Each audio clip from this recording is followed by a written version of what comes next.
Hello and welcome, my swordfishes, fighting sawfishes. How you doing on this wonderful, wonderful day here? It's Chris. We're playing some firing range for you guys. This is a pretty interesting map right here. I'm gonna try and walk you guys through as easy as I possibly can on this map for CHIMPS mode.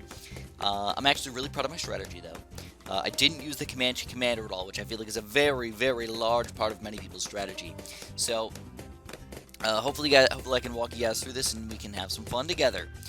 Anyways, I'm going to be using a ninja start. Now, by the way, this is actually kind of important, by the way. What I want you to do with your ninja here is I want you to not put him at the very tippity top of this little board right here. I want you to put him just a little bit lower. Alright, this is actually, for some odd reason, just kind of important. It makes you miss a little bit less, so that's always a good thing if you ask me. Anyways, oh man, I'm crushing my ears. Why is this thing all squeaky today? Could you guys hear that? It's all squeaky. I don't like the squeakiness, but that's okay. Hopefully it doesn't bother us too much today. I might have to like fix this thing, dude. No, yeah. Oh my god, I think it's because I'm sort of abusive to my headset. You know, I think a lot of people, they like carefully put it down. They have a little banana holder or something like that to like keep it where it needs to be, and I'm just like, you know, it's got this weird heavy thing in the middle as like an amplifier type thing. So when I take it off my head, I usually just kind of set it down on the table, and then that little heavy thing like pulls it off the table. So I've probably dropped these headphones at least, I don't know, 50 times, 100 times or something like that. Like it's pretty crazy. So what we're doing though is we're gonna get a 201 ninja here. This is a fairly powerful ninja you guys might have seen already. And the reason why he's actually so powerful on this map especially is mostly because you got a lot of room to attack. The main concern with this entire map, by the way, is that you don't have very much room to put things. You've got the boards here on the left and the right, which you can put 4 things on. Not all towers fit on there. Boomerangs, cannons, you know, obviously subs and boats, druids, monkey villages, spike factories, like none of those fit on here. So you really have to pick and choose what you want to put on here to be the most efficient things. But check it out, man. A 201 ninja can pop around 15? What? Really now? I mean, that's a pretty solid tower right there. So this is going to be really, really important. Pay attention here, guys, okay? This will make or break your strategy right here. Just if you're going to pay attention to anything, this is probably the only hard part about this strategy right here.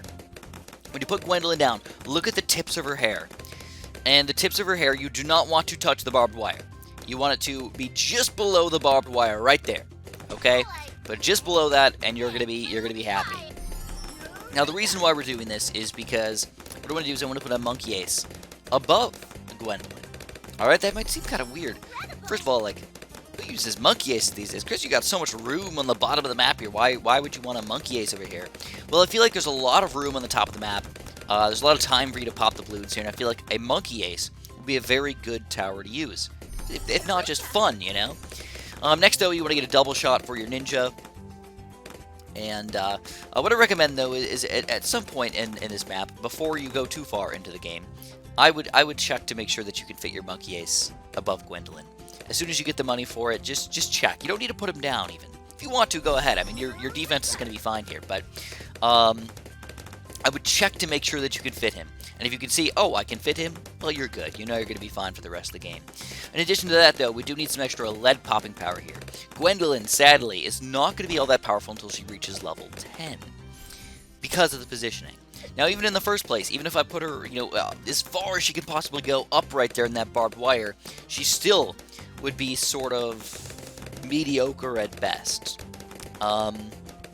Her range sort of suffers here. She's just not that good on this map. She doesn't really shoot down straight lines all that well. So yeah, she really suffers. But the next thing you want to do is you want to pop in an Alchemist down here, and at least just put him on strong or whatever. So here we go. I'm going to go through all the towers that actually fit. You can see that the Ice Tower and the Texture do fit. The Glue Gunner fits. The Sniper fits. This is wonderful. Obviously, we're going to skip the Submarine and the Buccaneer over here. Ally Pallets do not fit, as you might expect, so we're going to have to put it next to Gwendy over here. You could just like lock them in place in the middle here. I mean, our defense is already pretty good, so don't worry about it too much. Wizards do not fit. I would have loved to fit a wizard in the top there. Ninjas do fit, obviously. We got one in the top left up in there. Druids do not. Druids are fat. Fat, beefy boys over here. And of course, spike factors are fat, and monkey villages are fat too. You cannot fit those guys in there. Nor, for whatever reason, I don't know why I checked on the water there, but yeah, you can't put them in the water either. Alright, good to know. So, what we're going to do, though, is we were going to put down an ice tower. What? Really? With an alchemist? Really? Okay. I guess if you want to, Chris, if you want to be a funky, fresh kind of guy here. We're also going to power up our tower here with another alchemist down here next to our heli pallet buddy. And for a while now, what we're doing is we're just going to power people up. That's how we're going to do it. Just power things up. Power up your ninja, power up your heli pallet, power up your everything. Probably don't power up the ice tower just yet.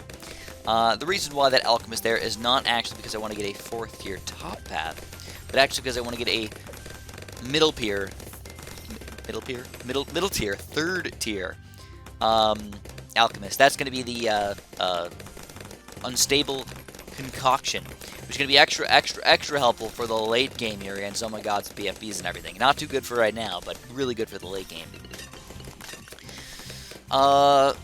And honestly, go whatever you want to get for a while now. You can get, I would highly recommend trying to get your ninja upgrade as fast as possible, and alchemizing your ninja, and then of course you want to alchemize your heli pallet as well, though.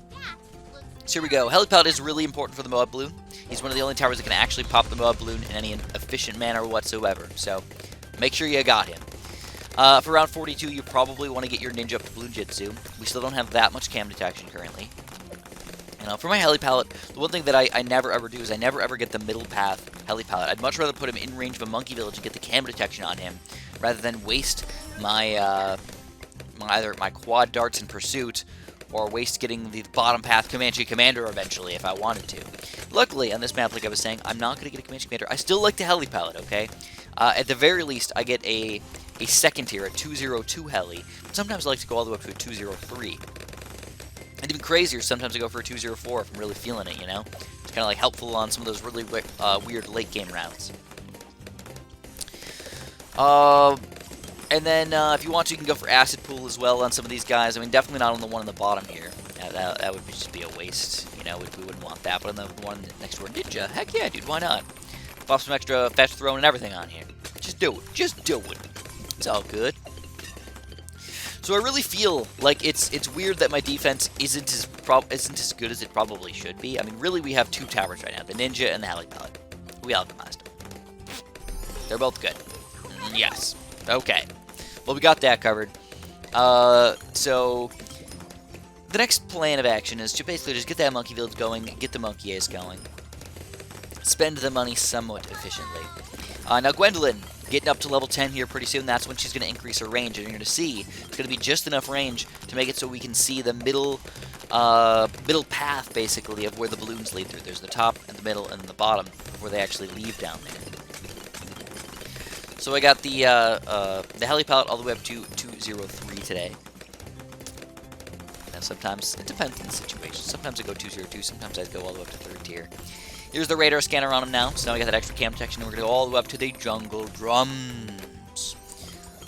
Make the beat, baby, make the beat! I feel like Donkey Kong on my Donkey Kong conga drums over here. Didn't they have a game where it was like Donkey Kong drums or something like that, where you literally, it was kind of like before Guitar Hero, where you just Kong some drums over there.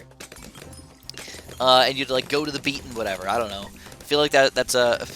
Honestly, it's a stupid idea, but it was probably pretty fun, too. I'm not going to lie. Like, I probably would have played for at least a couple hours to get pretty good at the weird songs in here. I think the reason why the Guitar Hero was so successful, though, is because it played on the fact that there was a lot of good songs that people actually enjoyed playing.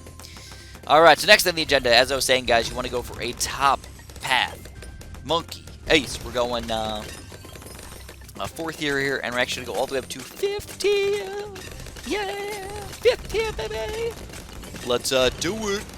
So, the fighter plane's actually pretty good against Moab class Bloons already. That's the kind of nice thing about him. He's okay against Bloons. That's not even actually what he's all that good against. He's better against Moab class Bloons. So, those missiles, man, those missiles are wonderful. Plus, he's in the range of the Monkey Village here, so he's got cam protection and extra speed. Highly recommend that. And then what you want to do? Honestly, you probably want to go for the Alchemist here, guys. This is a mistake on my part. You can follow my my lead here if you want to, and do no Alchemist here. But I feel like that was a smidge of a mistake on my part here. You know, I feel like everybody can learn from their past and realize that Chris is screwed up here. He should probably change it up at least a little bit. Next on the agenda is we're going to go for a bottom path ice tower over here. This is going to be an Icicle Impale. Okay, Kurt. And we want to wait on that though. We want to get the 5th tier Monkey Ace first. Now, the great thing about the 5th tier Monkey Ace is that he pops all types of Bloons, just as a standard 5th tier tower. He can pop DDTs and everything without even getting the 3rd tier Monkey Village, which is pretty insane. Plus he's got the extra missiles and everything, so he's a cool tower at the very least. You know, I'm not sure if he's like actually that amazing, but he's cool. All right, I like cool towers. So here we go. One thing I wanted to show you guys is if you really want to do something really, really goofy, and you want to like somehow like help yourself out in some weird, stupid way that doesn't make much sense, you can try and keep the Monkey Ace at the top of the map here by pressing tab really quickly while he's in the top of the map. If you want to try it, go ahead. You know, I've got it sped up and everything, and it's still doing okay here. You know, even on round 63, you can tell the icicles here is actually popping a lot of the Bloons. Pretty wonderful. And then you can always keg blast and fire cocktail and junk to help yourself out here too. But don't forget that your Monkey Ace is actually worse on the circle. If you actually look at your Monkey Ace, and you just kind of decipher what the heck is going on with these different things. Basically, for like 75% of the time, he's on the top part of the map like this, and he's still not that far away from, you know, popping Bloons when he's in the bottom area, you know? He's still pretty freaking close.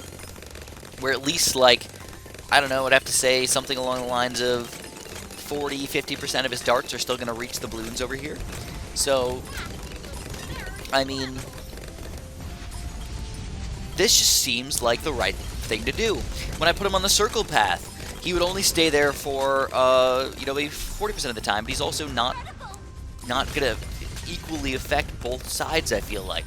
And then, obviously, the figure 8, even though it does make him go higher on the map, so sometimes he's actually going to be in a good position, it also makes him go way down below where he's in a terrible position sometimes. So I know it seems irrelevant, but it is kind of important to, at least to me, to make sure that I explain my positioning and my targeting for Monkey Ace today. But the next thing on the agenda, guys, is the Sky Shredder. $43,000. It's gonna be wonderful. It's expensive. Don't get me wrong. It's expensive, but I think it's worth it. I think it's fun. You know, I like to do different and weird stuff over here, even if it's technically not the best thing to do every single time. I just I like it. So, anyways, I kind of hurt my thumb, but it's not really totally my fault, guys. It's mostly a little pupper dog's fault, actually. Which I need to take her on a walk today still. She's going to be upset with me if I don't take her on a walk soon. We were playing with a Grinch toy, actually, and one of the Grinch toys part was a present. So we were tug of warring and everything, you know, and she's getting pretty vicious. And now I'm doing like you guys ever like rock climbing where you have to use your fingers a lot, where you have to like hold on to the stuff? I'm really using all of my finger strength at this point to like hold on to the Grinch toy. And eventually my fingers get tired, so I start using my thumbs to hold on to this thing, and I'm just like pulling as hard as I can. And she's pretty vicious, you know. She's like a 75-pound dog, and she wants to win the tug of war, right? She gives it her all. Okay. And when I've only got my thumbs in there or only got my fingers in there, she can get it can be tough. And she wins some of the times too, like especially when I don't get a good grip on it. So she starts to lose grip though, and she tries to go bite a little bit further onto the toy to get a better grip on it, and boink, she grabs my thumb. Rip that thing to shreds. I got like 2 big holes in my thumb right now. At the time though, I was like, oh, it's not that bad. It's not going to be too bad. And like for like 10 seconds, like nothing happened. All right, and then blood just starts gushing out like non-stop.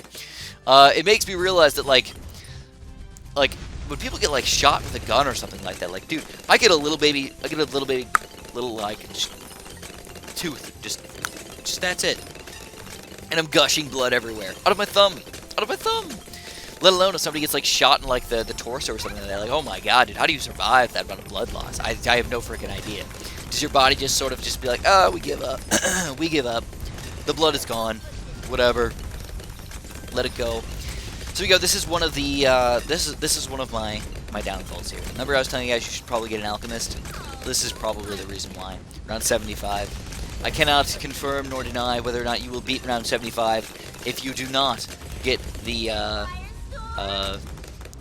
Alchemist. If you do get the Alchemist, I think you're going to beat it no problem. Without that thing, though, no promises here. No promises. So for some reason, I decided to get Deep Freeze here really late in the game, just for that extra balloon pop power, I suppose. And again, you want to use Gwendolyn's abilities here if you don't have the Alchemist. If you do have the Alchemist, I don't think it's necessary, but you should probably just do it anyways, just because.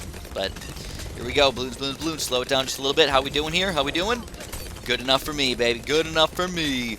Don't forget that we also have the Ninja over there to clean those things up. He does reach over in that little area, and we're getting extra range on him, too, which helps out even further.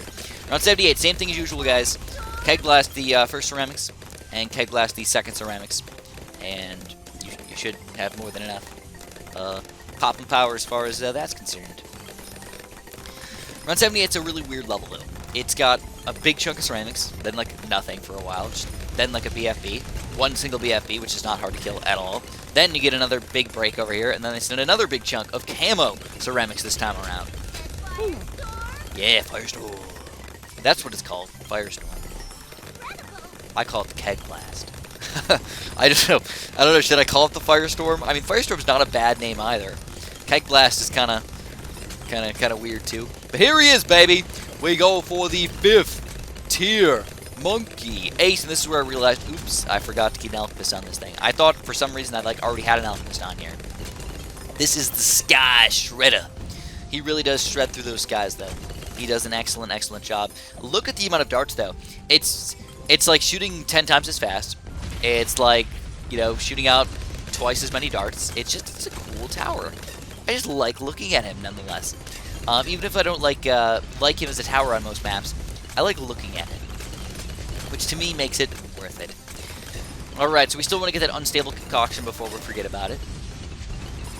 So let's make that happen here. Unstable concoction, and for whatever reason, I just like to get the acidic mixture dip over here on this ice tower. I don't think I can see DDTs with that guy anyways, but it's nice to just know that you got him there. He can do that weirdo lead pop power if he really needs to. So we got reinforced BFBs coming out right now, and the Sky Shredders obviously completely annihilate them. They don't even get, they barely get like 50% through the map. The great thing about the Sky Shredder, though, is he can also pop frozen balloons here. So that's why I really like the bottom path ice tower here. He slows down all the balloons, keeps them in their place, and allows my Sky Shredder to just shred the balloons. Absolutely deliciously wonderful. Now this is where we're at a crossroads. We can go any which way we want to. We can go Icicle Impale. We can go for a mortar here to get rid of the reinforced balloons. We can go for some ninjas to slow down stuff. We can go for another 5th tier tower. We can do basically whatever the heck we want. Money's still actually coming in reasonably slow at this point. Reasonably slow. I don't know. I want more money, you know. But what we decided to do is we decided to go for, yeah, we're doing it here, guys. The flying towers of power right here. We got the Comanche defense on top of the Sky Shredder here. The great thing is they've got infinite range. Like, why wouldn't you on a map where you basically need infinite range, you know? Like, there's very few tower spots you can put in the top there, and there's very few towers that you can actually use on the bottom that are going to be that efficient. One tower that you probably shouldn't underestimate here, though, is actually, if you didn't get the Monkey Ace, the Sun God's actually pretty good here. Getting him up to increased range, like right at the very tip of that barbed wire right there, can be pretty awesome, you know? So how we doing? How we doing? 12 grand already. We still need more money, though, man. Still need more money. I like me some monies up in here. So there's the Comanche defense. Kablamo, taking those guys down, cleaning them up. Now watch this, though. See, this is why the unstable concoction is so good. Kablamo. You take that thing down, the balloons inside are already going to be damaged over here. I love it, dude. It's worth the price. Late game, if you don't get an unstable concoction, you're probably noobing it up. Okay, let's just say that much. Now, I tried a couple different strategies here. I should say that. I tried the mortar. I tried using a glue gunner. I tried using a destroyer/aircraft carrier. I didn't really like any of them, just to be honest with you guys. Check this out, by the way. This is DDTs. What? Yeah, baby! That was actually really freaking easy. Thought we were going to at least struggle a little bit. Like, no, not at all. Not at all. Here's another big balloon level right here. Oh, man, Sky Shredder going to town on these balloons, though. All right. His biggest issue is definitely the reinforced balloons. You know, you got to look at that. He's got to hit those things, I think, something like 60 times to actually pop them. Or, rather, they have 60 layers. So it depends on how much damage we're actually doing to these things. But yeah, you gotta hit them a lot with those darts to actually make them pop over here. Let me get some water.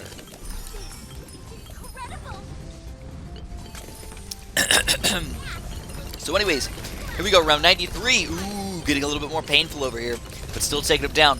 Reinforced, big chunky reinforced BFBs right here. Oh, no problem, no problem. We got it, baby.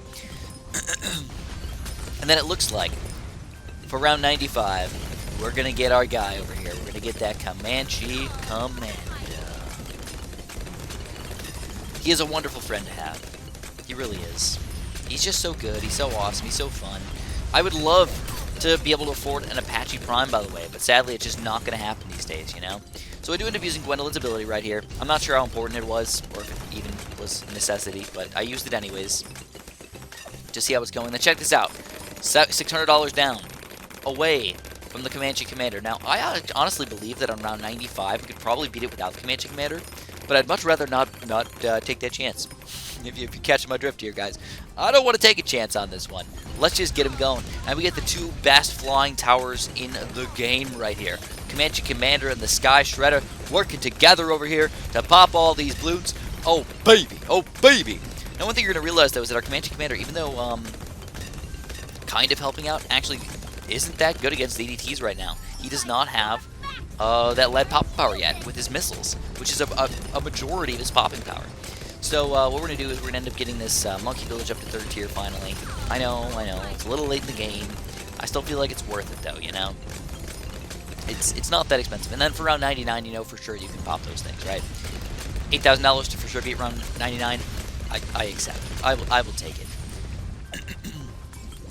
And there he is.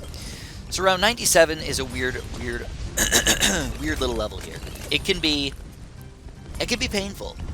You know, if you don't have a slowdown on this, oh my god, it's going to be extra specially painful.